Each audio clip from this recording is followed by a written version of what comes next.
Seja bem-vindo ao Seminário de Teologia e Vida Cristã, Palavra da Vida. Você está em mais um curso de teologia cuja proposta é fazer alargar o seu conhecimento na área teológica. Um curso descomplicado, contextualizado, provocativo, reflexivo e que faça sentido para a nossa vida cotidiana, porque entendemos que não só a construção conceitual da teologia, respeitando as correntes da teologia construída nesses quase 2000 anos, mas isso só não é suficiente. Nós pretendemos que a partir do entendimento bíblico, dos conceitos esclarecidos, nós possamos reproduzir isso em uma espiritualidade no nosso cotidiano e nas relações. Seja bem-vindo a mais uma aula do curso de Teologia do Seminário de Teologia Palavra da Vida. Vamos lá, meus queridos e minhas queridas. O Evangelho segundo Marcos, né? É o que nós vamos hoje estudar, segundo o Evangelho, pelo menos aqui, né, na ordem da Bíblia, né? Segundo na ordem da Bíblia. Porque, na verdade, dos quatro, o Marcos foi o primeiro a ser escrito, tá? Então, a gente estudou Mateus porque está na ordem, né? Mateus, Marcos, Lucas e João. Mas a ordem cronológica, ou seja, o tempo, a ordem que eles foram escritos não é do jeito que está na nossa Bíblia, não. Marcos foi o primeiro a ser escrito dos quatro, eu estou dizendo. Não estou dizendo que foi o primeiro livro do Novo Testamento, não, tá? O primeiro livro do Novo Testamento, se não me falha a memória, foi o Gálatas. Então, me parece que Gálatas é o primeiro livro do Novo Testamento a ser escrito, tá? Então, só para a gente entender que, como o Antigo Testamento que nós estudamos também, os livros, eles não vêm assim numa sequência, né? Cronológica, né? De tempo, né? Do acontecimento. Eles estão em ordem de assuntos, de temas. Isso aí eu já falei, mas torno a repetir, porque também aqui é o mesmo caso do Novo Testamento, tá? A Bíblia toda, ela foi organizada não à disposição dos livros, não na ordem que eles foram escritos, tá? A ordem histórica, né? Tanto é que Jó está no meio da Bíblia, lá do ladinho de Salmos, só que Jó é contemporâneo, viveu no mesmo tempo que Abraão, que aparece lá no capítulo 12 de Gênesis, primeiro livro, só para a gente ver, ó. Tá vendo, né? Quantos livros não tem na frente de Jó? Seus 20 e poucos, se não me falha a memória. Aqui também é a mesma coisa no Novo Testamento e os Evangelhos também se aplica a mesma coisa. Marcos, o nome dele na verdade é João Marcos, né? A gente vai ver daqui a pouco em alguns textos, João Marcos. Esse João Marcos, né? Ele é aquele que é mais ou menos como o pintor, que ele pinta a sua obra e deixa a sua assinatura, né? Eu não sei se vocês conhecem, ouviram falar, é um cineasta antigo, né? Uns filmes de terror que tinha assim bem antigo, que é do Alfred Hitchcock. Não sei se vocês já ouviram falar nesse sujeito, né? Já, né, Malenus? Os filmes aqueles eram os mais famosos que tinha, né? De suspense. Não era nem terror, era suspense, né? Terror é uma coisa, suspense é outra. Aquele negócio tem que ser... perde o fôlego, mas não desmaia não é o susto. Então ele fazia os filmes e ele mesmo aparecia nos filmes, mas como um figurante. Aquelas pessoas que não participam do diálogo, da cena em si, né? Aqueles que passam aqui, passam ali, no meio da multidão de algum. Então ele mesmo, né? Pessoalmente, ele aparecia nas cenas. Então é mais ou menos assim o que Marcos faz. Ele escreve o Evangelho aqui, mas tem duas ocasiões que ele aparece, né? Então vamos ver o texto, que é o capítulo 14, só para falar isso aqui, que é uma curiosidade, uma coisa que eu acho bem interessante, né? O capítulo 14 de Marcos, claro, capítulo 14, verso 12. Capítulo 14, verso 12, se não me falha a memória. Será que eu marquei errado? Vamos ver se é isso mesmo. Capítulo 14, versículo de número 12. É a partir do verso 12, né? É a partir. No primeiro dia da festa dos pães asmos, quando sacrificavam a Páscoa, disseram-lhe os discípulos: aonde queres que vamos fazer os preparativos para comer a Páscoa? E enviou 2 dos seus discípulos, Jesus no caso, né? E disse-lhes: ide à cidade, e um homem que leva um cântaro de água vos encontrará, segue-o. E onde quer que entrar, dizei ao Senhor da casa: o mestre diz, onde está o aposento em que hei de comer a Páscoa com os meus discípulos? e ele vos mostrará um grande cenáculo mobiliado e preparai-a ali. E saindo os seus discípulos foram à cidade e acharam como lhes tinha dito e prepararam a Páscoa. Então é bem interessante aqui que mostra que havia um jovem lá na cidade de Jerusalém que ele estaria, Jesus deu um sinal para eles, vocês vão à cidade, se vocês virem um rapaz, um jovem, carregando um cântaro de água, vocês sigam ele até a casa dele. Chegando na casa dele, vocês então digam para o pai dele, que Jesus disse, eu enviei vocês para vocês prepararem a Páscoa lá. Então esse jovem é o Marcos, tá? Agora olha que coisa curiosa, por que Jesus deu esse sinal? Não poderia ter um monte de jovem carregando um cântaro? Não, isso não era função dos homens. Carregar os cântaros de água era função das mulheres, tá certo? Isso era muito incomum, um homem carregar um cântaro de água. É só a gente lembrar lá de João capítulo 4, da mulher samaritana que foi no poço e encontrou várias... Ela ia num horário onde as outras mulheres não estavam, Porque eram as mulheres que faziam essa função. É só a gente lembrar, quer dizer, quem é do Nordeste, Quem já viu essa cena, mas no Nordeste mesmo, lá no tempo que as mulheres iam pegar água no poço, ou no rio, num riacho, eram as mulheres que iam pegar num jarro mesmo de barro, Então até no Nordeste ainda tinha essa cultura antigamente, lógico, Hoje é muito raro isso. Mas só para comparar aqui, porque era uma função das mulheres, E aí o que acontece? Ele aparece aqui então, esse jovem levando um cântaro de água, tá? E é interessante, amados, no verso de número 51, do mesmo capítulo 14. Então, primeira vez ele aparece levando um cântaro de água, Marcos. No mesmo capítulo, no verso 51, ele aparece de novo aqui, Então aqui já aconteceu, os discípulos já celebraram a Páscoa, Pedro já foi avisado que ia negar Jesus, Jesus já estava no Getsemane, Jesus aqui foi preso, e quando Jesus foi preso, Marcos seguiu, Jesus. E olha o verso 51 que diz, e um jovem o seguia, envolto em um lençol, sobre o corpo nu, e lançaram-lhe as mãos. Verso de número 52. Mas ele, largando o lençol, fugiu nu. Olha que cena engraçada também, Então assim, prenderam Jesus. Só a Bíblia para ter uns negócios desses, irmão?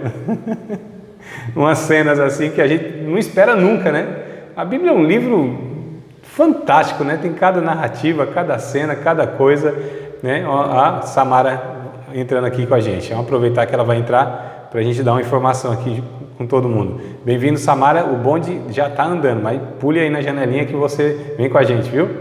Então o que acontece? Só para falar da Bíblia tem esses relatos, Eu estou ainda na introdução aqui, eu estou fazendo essa salada, daqui a pouco a gente mergulha mesmo no livro, tá? A gente vê lá no Antigo Testamento Davi se fingindo de doido, e a Bíblia diz que ele remexia a terra, babava. Olha só, o Davi era um artista, de teatro, se fingiu de doido lá para não ser morto. Então olha cada cena que a gente vai vendo na Bíblia, a Bíblia ela é fantástica, uma riqueza assim, sem igual, tá bom? Então só para falar aqui de Marcos, que ele aparece no seu próprio livro, que ele escreve, 2 vezes, ele mesmo narra isso, e aqui a segunda vez ele segue Jesus, é à noite, envolto em um lençol e está nu, e aí vão pegar ele, os que prenderam Jesus, vão agarrá-lo, e ele consegue escapar e sai assim, nu, correndo pelo mundo afora para escapar e deixa o lençol lá com os homens. Só para a gente falar dessas 2 curiosidades aí a respeito do livro de Marcos. Esse Marcos é o mesmo Marcos, tá? Lá do capítulo 12 de Atos dos Apóstolos. Quando Pedro foi preso, a igreja, a Bíblia diz que fazia contínua oração a Pedro, Por Pedro, capítulo 12, verso 5, tá? E aí Pedro, ele é solto, vocês acho que já sabem da história, É um anjo lá, Deus envia um anjo, solta ele, e ele vai para a casa dos irmãos que estavam orando, porque tinha uma igreja nessa casa, e essa casa é a casa do Marcos, do João Marcos, tá? a mãe dele, inclusive, é a Maria, né, que fala lá, estava na casa da Maria, onde havia uma igreja, os irmãos estavam orando. Então, essa Maria do capítulo 12 é a mãe de João Marcos, e esse João Marcos é sobrinho de Barnabé. Isso aqui está parecendo Nordeste, né? Todo mundo é parente de todo mundo, né? E no Nordeste é assim, né, meu? Fulano nem sabe, mas ele é seu tio, é seu primo, é não sei quem. Então, parece o Nordeste aqui, todo mundo é parente de todo mundo. E aí esse Marcos é o mesmo sobrinho de Barnabé, que foi o que Paulo discutiu com Barnabé, que não queria ir numa viagem missionária, porque na segunda viagem, porque na primeira o Marcos, que era jovenzinho ainda, né, não tinha aguentado a pressão da perseguição e tinha voltado, tinha desistido da empreitada. Então Paulo, ele disse, não, esse rapaz não vai com a gente de novo, porque na primeira vez ele nos deixou aqui, voltou, né? E aí Barnabé, uma pessoa mais madura, mais tolerante, e também era parente, né? Era o seu sobrinho, ele disse, não, vamos levar assim. Aí discutiram, aí houve a divisão, Barnabé foi para um lado, aliás, Barnabé e Marcos também, né? Foi para um lado, e Paulo e Silas foram para outro lado. Ele dividiu duas duplas para fazer a obra de Deus. Enfim, só para a gente entender aqui, né, onde ele está inserido na história, esse João Marcos. O Marcos também, ele é o que diz os historiadores, os comentaristas bíblicos, que ele quem escreveu, ele foi o escritor de Pedro, e possivelmente ele, né, que escreve para Pedro a primeira e a segunda carta, tá? Como Pedro fosse narrando, porque Pedro era ruim de escrita, era uma pessoa bem simples, né? Não era como Paulo, que era uma pessoa estudada. Irmãos, naquele tempo não era todo mundo que sabia escrever, não, tá? Não é como hoje, né?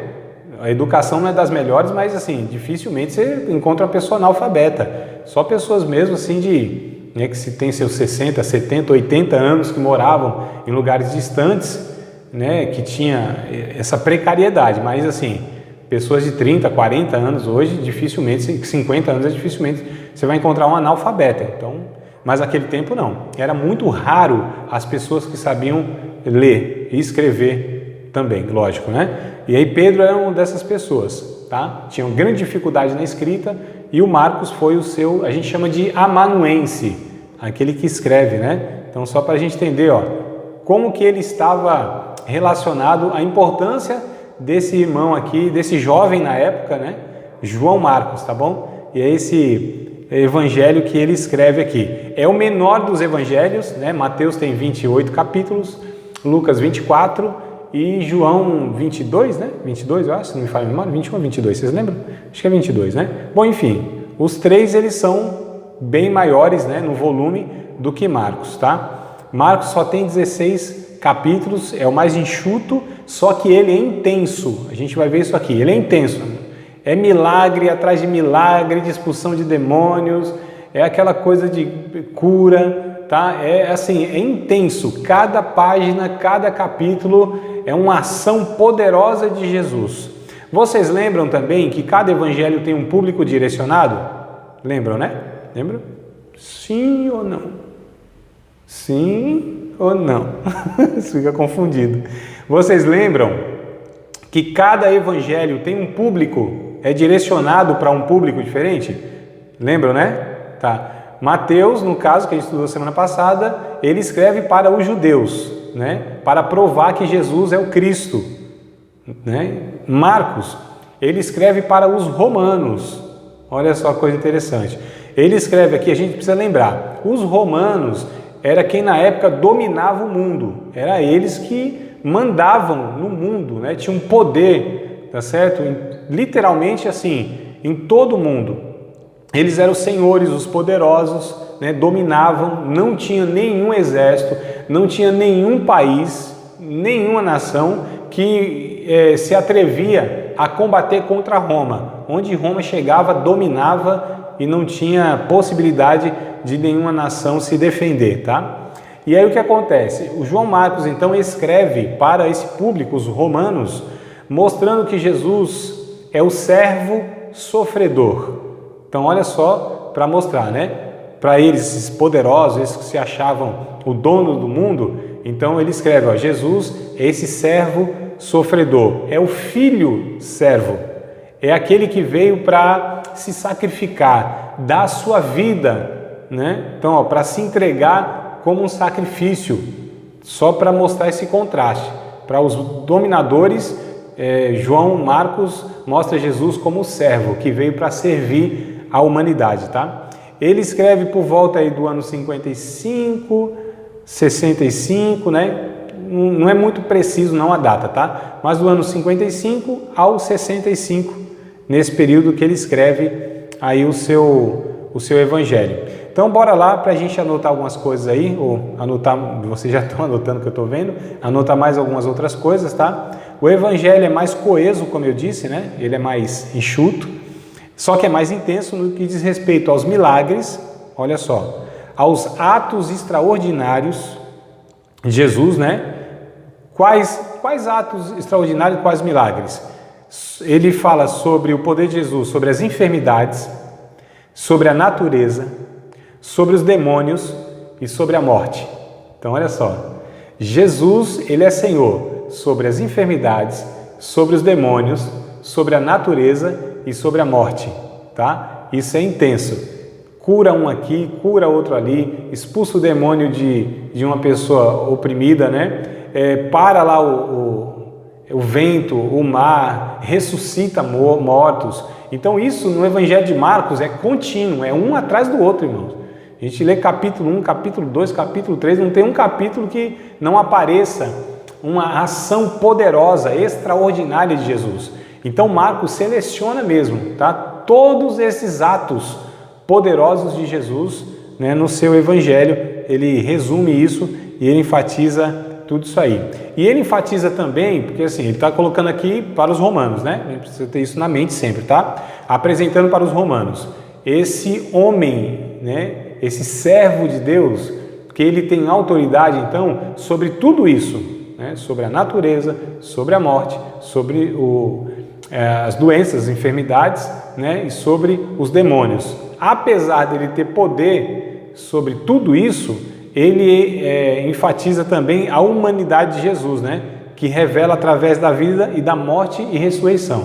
Então ele vai falar, ó, ele é poderoso, é o Filho de Deus, ele veio para servir, mas ele é humano. E a humanidade de Jesus, Marcos escreve sobre a vida de Jesus, né? Como outro ser humano qualquer, no sentido da humanidade, vai falar sobre a sua morte e sobre a sua ressurreição. Então mostra a humanidade de Jesus nesses aspectos, tá? Então ao mesmo tempo que mostra ele como poderoso, mostra ele também como um ser humano que veio para servir, né? E ele destaca o reino de Deus, isso aqui que eu acho interessante, viu, amados? Vamos ler o Marcos capítulo 1? Ele destaca o reino de Deus entre os homens. Marcos capítulo 1, versículos de número 14 e o versículo de número 15. Então, o Marcos, ele destaca o reino de Deus entre os homens. Então, percebam, amados, para os romanos, que eram aqueles que pensavam que eles mandavam no mundo, né? Aliás, eles mandavam mesmo, nesse sentido geográfico, político, né, militar, nesse sentido, eles mandavam sobre outras nações. Mas Marcos vai falar que há um reino, existe um reino, e esse reino, ele é sobre tudo e é sobre todos. E esse reino de Deus, ele está entre os homens. Ele vai falar isso, né? Meus irmãos, isso aqui é a pregação do Evangelho puro, né? Quando a gente vai pregar sobre Jesus, a gente vai falar, o reino de Deus chegou. É isso que a gente fala, né? O reino de Deus chegou. É a primeira mensagem pregada por João Batista, por exemplo. Arrependei-vos porque a vocês é chegado o reino de Deus. E Jesus vem falando a mesma coisa que João Batista veio um pouquinho antes, ó. Verso 14, verso 15 do capítulo 1. E depois que João foi entregue à prisão, veio Jesus para a Galileia, pregando o reino de Deus, olha só, pregando o evangelho do reino de Deus e dizendo, o tempo está cumprido e o reino de Deus está próximo. Você já sabe que esse próximo é porque está acessível, né? Isso aí vocês estão careca de saber, né? Não é só o Valdir que está careca de saber não isso. Os demais todos estão careca de saber. É bom de ter comunhão com os irmãos que a gente pode brincar e eles não ficam bravos, né? Se eu brinco assim com alguém que não tem comunhão, eles já ficam bravos. Mas vamos lá. Então vocês já sabem, né, que esse próximo aqui é de acessibilidade, tá? Ou seja, está ao alcance dos homens, né? O reino de Deus está ao alcance dos homens. É a mesma coisa de estar próximo. Não é porque estava próximo de vir, ele já estava chegando, né? Já era chegado. Então diz, o reino de Deus está próximo, arrependei-vos e crede no Evangelho. Então é isso que ele destaca aqui, tá? O reino de Deus entre os homens. Ó, o reino de Deus chegou, está no meio de vocês. O domínio de Deus. A gente precisa entender o reino de Deus como domínio de Deus, né? Alguns preferem, ao invés de falar o reino de Deus, eles falam o reinado de Deus. Isso dá a entender que Deus já está, né, no domínio, já está reinando nos homens. Só que a questão é, nesse pensamento, Deus está reinando no coração daqueles que estão aceitando o seu Filho como Senhor. É por isso, amados, que nós não oramos lá o Pai Nosso, né?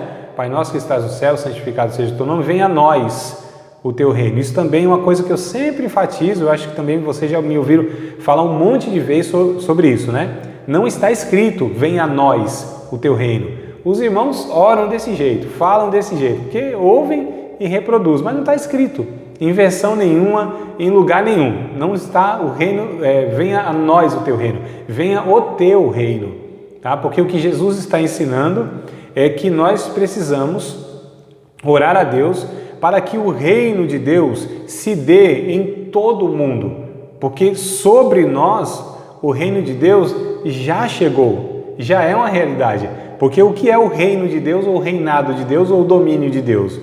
É todo aquele que entregou seu coração a Deus e é por ele governado, né? Então esse é o sentido, né, do reino de Deus, ele está próximo, tá? Só para a gente entender essa questão. Então, o reinado de Deus, o domínio de Deus, e é o que João está falando aqui, ó.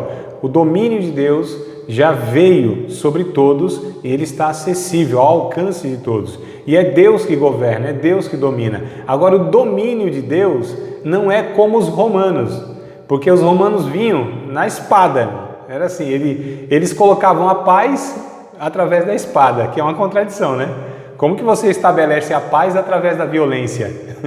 Mas é assim que eles faziam, né? Ou seja, aqui ninguém não vai ter mais guerra, aqui quem manda é a gente, e para que isso aconteça, para que não haja nenhuma revolução, nenhuma revolta, a gente vem já com a espada, que é para pôr o terror, né? Então assim, já vem mesmo com os dois pés no peito, como diz hoje. Então eles estabeleciam a paz pela violência, tá? E aí o João, ele vai dizendo, não, Deus, o domínio de Deus não é dessa forma. O domínio de Deus é para todos aqueles que creem no Evangelho, né? É por isso que ele disse assim, ó, o reino de Deus está próximo, arrependei-vos e crede no Evangelho, confie no Evangelho. É um relacionamento de confiança, é um relacionamento onde nós entregamos por fé nossa vida a Deus, porque nós confiamos que Deus é aquele que sabe, pode e deve governar nossa vida, e nós não podemos, não sabemos e não devemos governar nossa vida, né? Só para a gente entender a mensagem do Evangelho. É isso aqui, amados. Não tem muitas flores não, né? As pessoas colocam as flores aí, mas é isso aqui, é o Evangelho puro, simples, verdadeiro, sem erro, tá? Isso aqui não tem como errar. Pregou isso aqui, está pregando aquilo que exatamente Deus quer que a gente comunique, né? E aí não dá nem chance de errar. Então, falando aqui que ele destaca o reino de Deus entre os homens, né? Versos 14 e 15, porém, ainda não é consumado, e o verso 16 ao 20, ele vai falar sobre o discipulado radical. Então, olha só que coisa interessante. Ao mesmo tempo que o reino de Deus já veio aos homens, né? Mas ele ainda não foi consumado, tá? E aí ele chama aqui, vai chamando os seus discípulos, né? Para uma renúncia radical, tá? Para o discipulado radical. Olha que coisa interessante, versos 16 ao 20. Olha como João vem mostrando o que Jesus veio fazendo para chamar os seus discípulos. E andando junto ao mar da Galileia, viu Simão e André, seu irmão, que lançavam a rede ao mar, pois eram pescadores.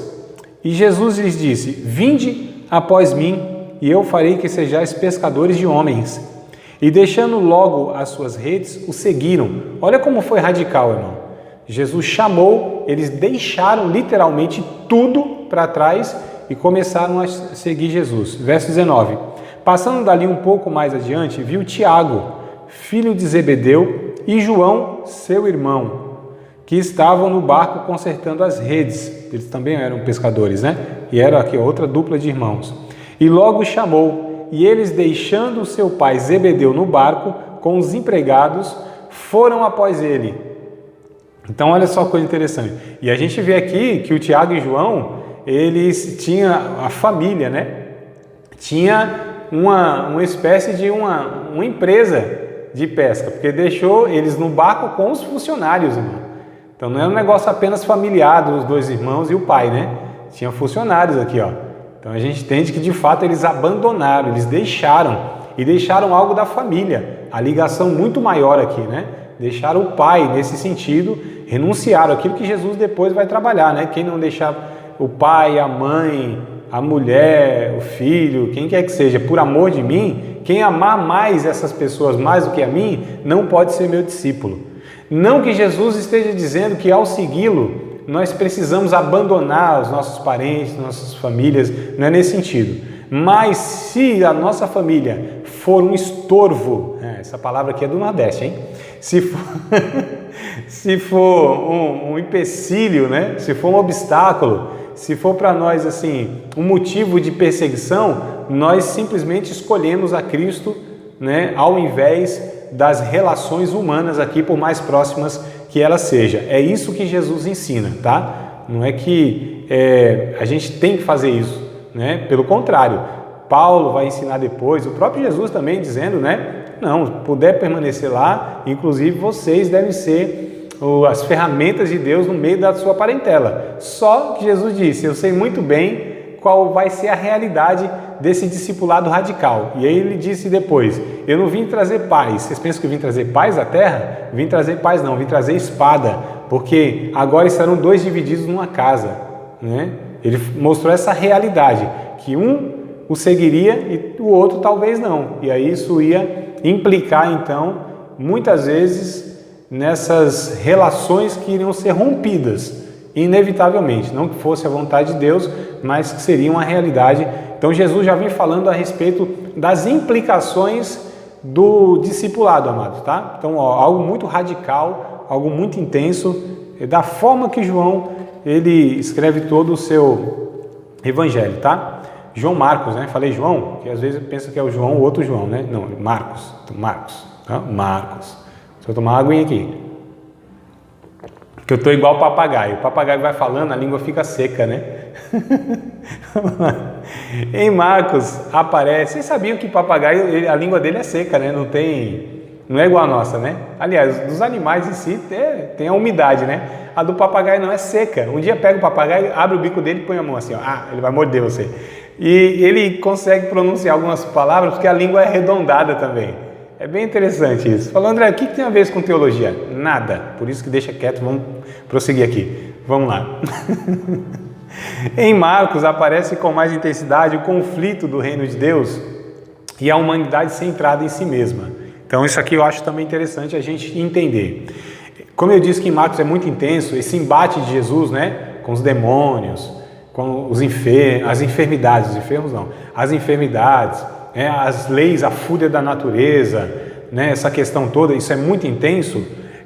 Então Marcos, ele mostra que o reino de Deus, que esse domínio de Deus no coração dos homens, ele está sempre em conflito com a humanidade que é ensimesmada, a humanidade que quer viver para si, por si e para si, né? Então esse conflito é intenso, sempre mostra Jesus combatendo o individualismo, combatendo o egoísmo, combatendo, né, os desejos humanos, tá certo? De orgulho e tudo mais. Então isso é muito intenso, os ensinos de Jesus, as falas de Jesus, os embates de Jesus com essas pessoas que rejeitam Jesus, né? Então o reino de Deus, ele está em intenso conflito com tudo isso aí. Os poderes políticos, esse conflito, né? Então a gente já viu aqui sobre essa humanidade que é egoísta, sobre os poderes políticos, religiosos, né? Nessa expressão aí cósmica, mas humanos e satânicos na origem. Então o que Marcos mostra?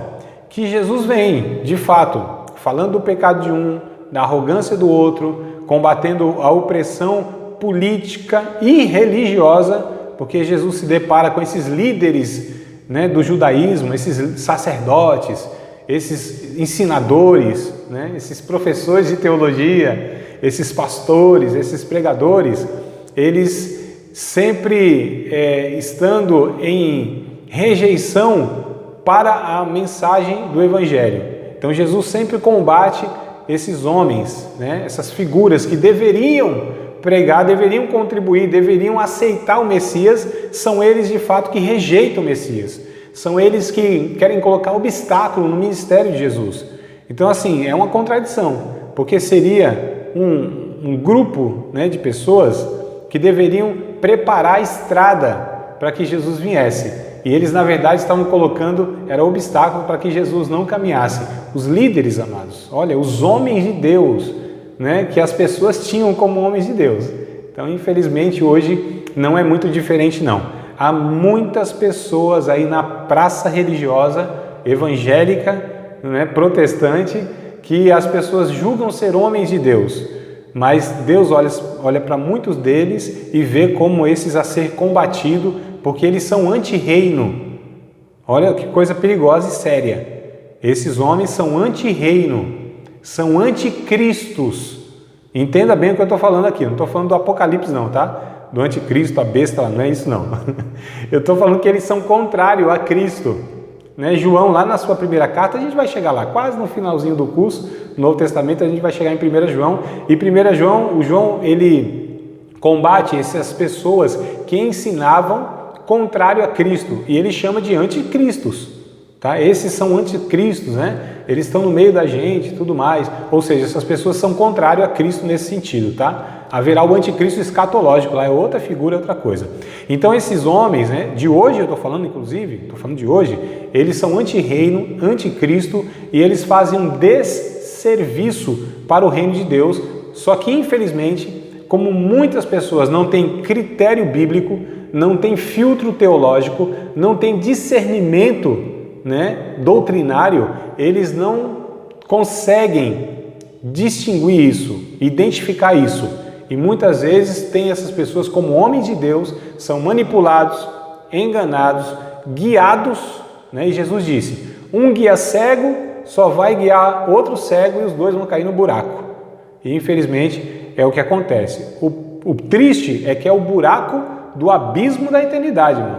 Se fosse o buraco aqui, a pessoa se arrebentasse e depois reconhecesse, tudo bem, mas infelizmente muitos desses estão levando para o buraco do abismo, né? E é algo muito sério mesmo, não é brincadeira não. Então poderes políticos, religiosos, né? Ele disse aqui dessa expressão cósmica, só que a origem disso tudo aqui é satânico. Então o João, o Marcos, ele pontua muito isso, né?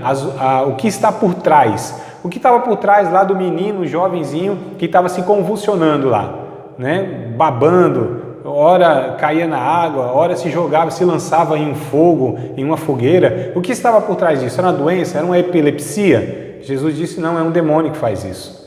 Olha só, então Marcos sempre mostrando a origem do mal humano, no sentido das heresias, desses líderes religiosos, e do mal das enfermidades também, que também tinha algumas delas, né?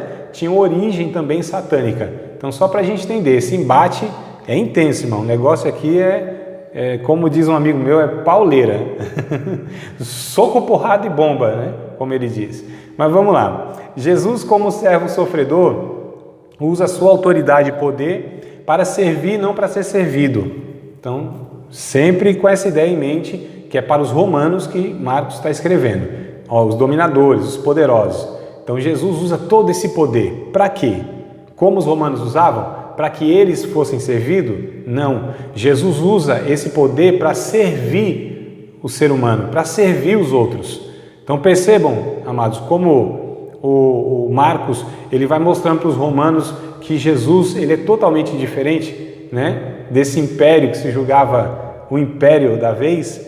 E é interessante aqui, ó, que o rei ele é coroado com espinhos. Qual é a coroa que Jesus recebe? Marcos ele mostra, é a coroa de espinhos.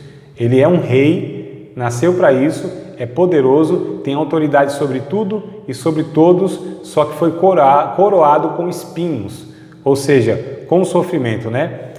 Só que ele mostra, esse pastor afligido, ele ressuscita para levar as suas ovelhas, né, desgarradas, a tornarem pescadores de homens entre todas as nações. É o que ele vem mostrando na morte e na ressurreição de Jesus. Ele morre, só que ele ressuscita. E ele ressuscita para dar poder aos seus discípulos, né, a esses pescadores simples que foram chamados lá no começo, que a gente leu no capítulo 1. E Deus dá poder, Jesus dá poder para eles saírem para todas as nações, pregando o evangelho do reino, pregando o evangelho, o mesmo que ele pregou e fazendo as mesmas coisas que ele fazia. E de fato, né, o Império Romano conheceu muito bem esses discípulos de Cristo, porque eles se espalharam por todo o Império, amados, por todo o Império, com poucas décadas, se não me falha a memória, 30 anos aproximadamente, todo o mundo romano já tinha sido alcançado pelo Evangelho. Só para a gente entender. Irmãos, sem recurso de transporte, sem recurso militar, sem recurso econômico, sem internet, sem avião, sem líderes organizando essa cruzada, sem tudo isso, né? Opa! Antes que eu vá para o desfecho, né, do livro, eu quero só fazer um negócio com vocês aí, ó, a Bíblia de vocês, no capítulo 1 de Marcos aí, só para a gente ver algo aqui, ó, que eu fui falando, né, e às vezes a gente não percebe, mas bora pegar a Bíblia nossa, só para a gente ver essa intensidade. O que eu quero mostrar para vocês é isso, essa intensidade de cura, expulsão de demônio, aquela coisa toda, tá? Então, ó, o capítulo 1, por exemplo, no verso 21, já começa, ó, Jesus cura um endemoniado, capítulo 1. Verso 29, do mesmo capítulo 1, a cura da sogra de Pedro, ó, capítulo 1 também. Verso 40, mesmo, só em um capítulo, ó, tem 3 ações poderosas de Jesus. A cura de um leproso, ó, em um capítulo a gente vê, ó, um atrás do outro, né? Capítulo 2, a cura de um paralítico, olha só. Aí a gente pula para o capítulo de número 3, a cura de uma pessoa que tinha uma das mãos atrofiadas, né? Mirrada, tá? Tem até uma piadinha sobre isso, mas não conta aqui não, só vou contar no almoço de domingo se vocês me chamarem para o frango, aí eu conto essa piada, que aqui é mais espiritual. Então, capítulo 3 aqui, um homem que tinha uma mão encolhida, né? Vamos ver, vou aqui, ó, de página para página mesmo. O capítulo 4, aqui no verso de número 35, ó, Jesus apazigua a tempestade lá. Manda a tempestade parar, o mar, aquela coisa toda. Capítulo 5, a cura de um endemoniado de Gadara. Capítulo 5, verso 21. Aqui tem dois milagres de uma vez só, né? Que é a mulher que tinha um fluxo de sangue e a filha de Jairo que estava morta. Jesus ressuscita. Olha só. Capítulo de número 6, verso 30, a partir do verso 30. Jesus multiplica os pães lá, o milagre da multiplicação, né? Para milhares de pessoas. Verso número 45, ainda do capítulo 6, verso 45. Jesus anda por cima do mar. Capítulo 7, verso 31. A cura de um homem surdo e gago. Esse homem era surdo e gago porque um espírito maligno que tinha oprimido ele. Olha que coisa interessante. Não era de origem, a gente chama patológica, doença física mesmo. Não era biológica. Era um demônio que se apossava da vida desse rapaz e ele não falava e nem ouvia. Era surdo mudo. Quando Jesus expulsa esse demônio, ele volta a falar e ouvir. Olha que coisa curiosa. Então Marcos mostrando aqui, ó. Eu não estou dizendo que todo mundo que é surdo mudo tem um demônio na vida dele, não é isso, né, mano? Pelo amor de Deus. Mas aqui o Marcos mostra, ó, capítulo 8, a segunda multiplicação dos pães e dos peixes. Verso 22, do mesmo capítulo 8, cura de um cego de Betsaida, né? Em outra cidade lá, Jesus, ele cura um homem. Capítulo 9, verso 14, a cura de um lunático. Então, ó, uma pessoa lá que tinha, como eu disse, o demônio lá oprimia ele de tal maneira que ele ficava epilético, né? Epiléptico. Mas também a Bíblia não ensina que todo mundo que tem epilepsia é por causa de um demônio, tá, irmãos? É só aqui que está mostrando que nesses casos a origem era demoníaca, era espiritual sim, tá? Deixa eu ver aqui. Então, capítulo 9, né? Capítulo de número 10, verso 46, o cego de Jericó. Então, Jesus cura aqui um cego. Capítulo de número 11, ele faz o único milagre do ministério de Jesus, que é um milagre negativo, que ele amaldiçoa a figueira, irmãos, né?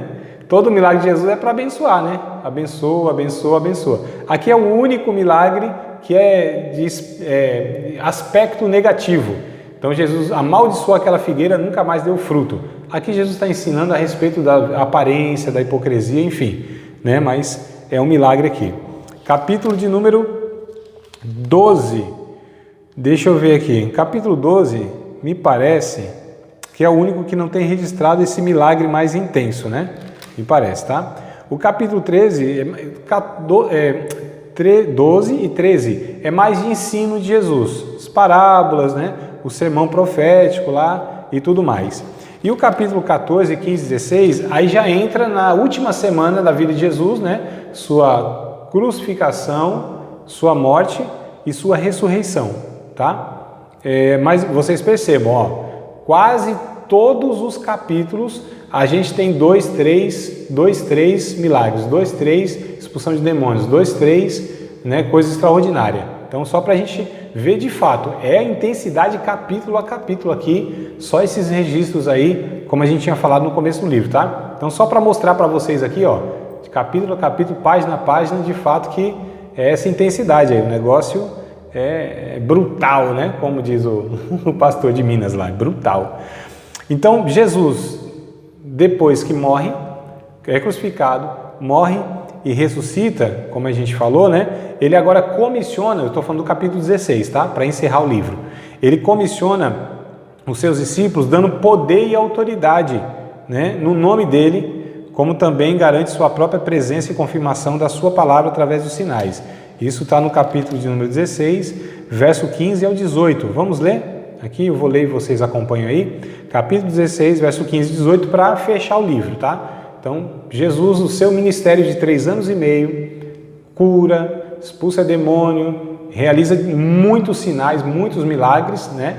Então, morre, ressuscita e agora dá poder e autoridade aos seus discípulos para que no seu nome eles continuem fazendo o que ele fez aqui durante 3 anos e meio e fossem por todo mundo pregando o evangelho. E olha o que diz o verso 15: disse-lhe, ide por todo o mundo, né, Jesus dizendo aos discípulos, disse-lhes, ide por todo o mundo, pregai o evangelho a toda criatura, quem crê e for batizado será salvo, mas quem não crê será condenado.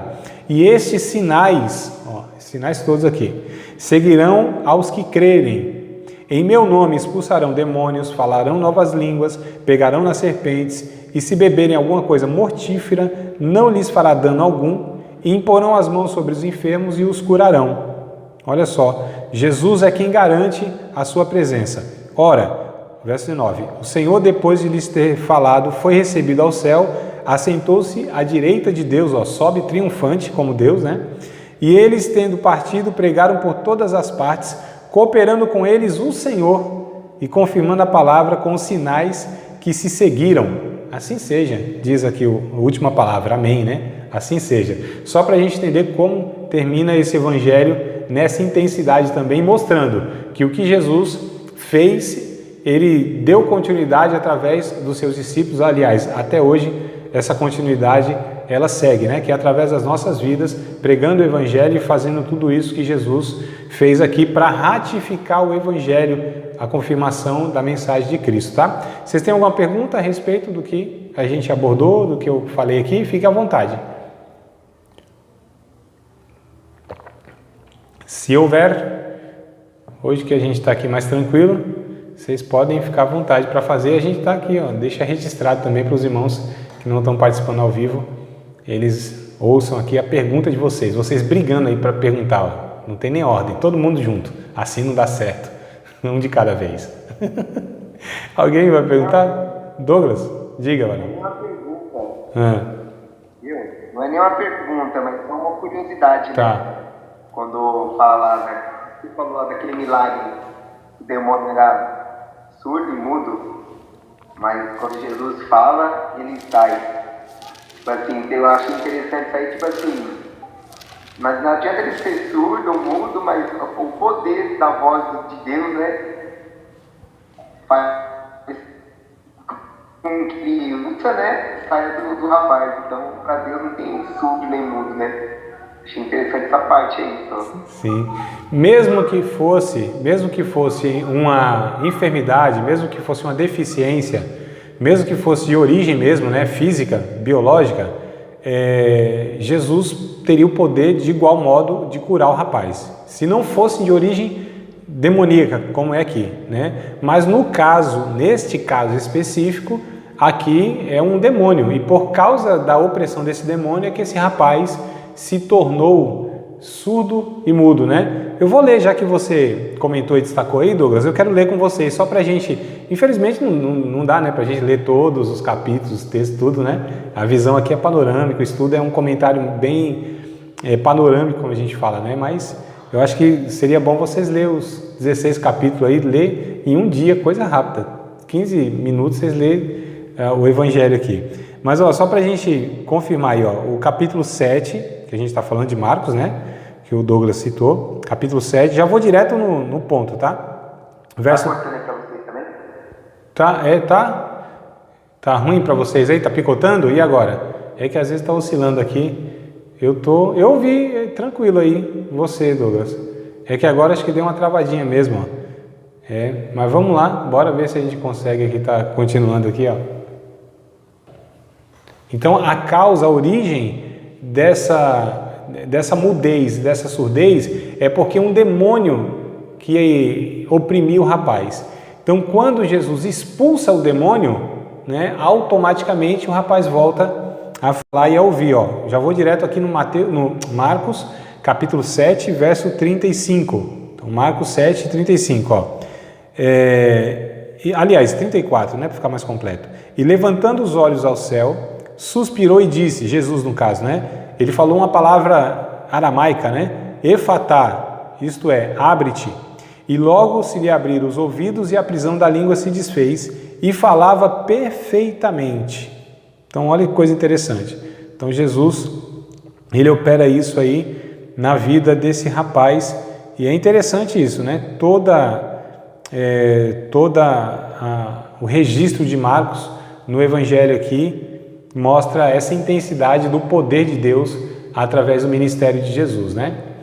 Tranquilos? Quer fazer mais algum comentário, algum trecho, alguma parte, alguma pergunta? Ou falar mais alguma coisa?